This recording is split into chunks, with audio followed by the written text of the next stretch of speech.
Fearful of significant setbacks in the development of young players over months of inactivity, several teams left out of this season's regular season resumption in Orlando, Florida, have proposed ideas for regional mini-summer leagues, training camps and organized team activities, sources told ESPN.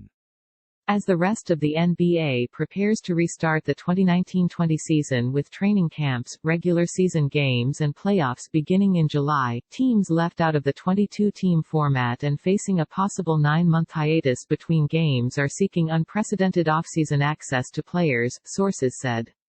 Most of the 8 teams whose seasons have ended, including Atlanta, Charlotte, Chicago, Cleveland, Detroit, Minnesota and New York, are pushing to engage in joint practices as ramp-ups for regional summer leagues in August, sources said.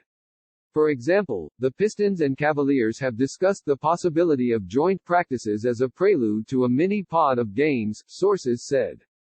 All of these teams have been dormant, save for voluntary, socially distanced workouts in team facilities, since the NBA's shutdown on March 11 in the wake of the coronavirus pandemic. Among the front office ideas presented to the NBA, sources said. The Orlando non-participants are pushing the NBA for televised coverage of the proposed mini-summer league event. Without participation in the Orlando resumption, part of the hope for coverage includes some teams' belief that organizations are losing valuable opportunities in this trying time for team communities and the country, sources said.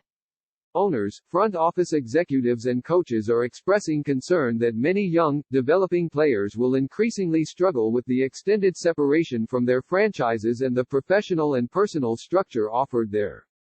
9 months is too long without organized basketball, Hawks owner Tony Ressler told ESPN's Ramona Shelburne.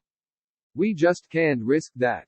I think the league has heard that loud and clear. We are pushing to remain competitive. That's what our players want. We were desperate to have something that helps us to stay competitive. The NBA would need to negotiate these activities and camps with the National Basketball Players Association, because they fall outside of the collective bargaining agreement.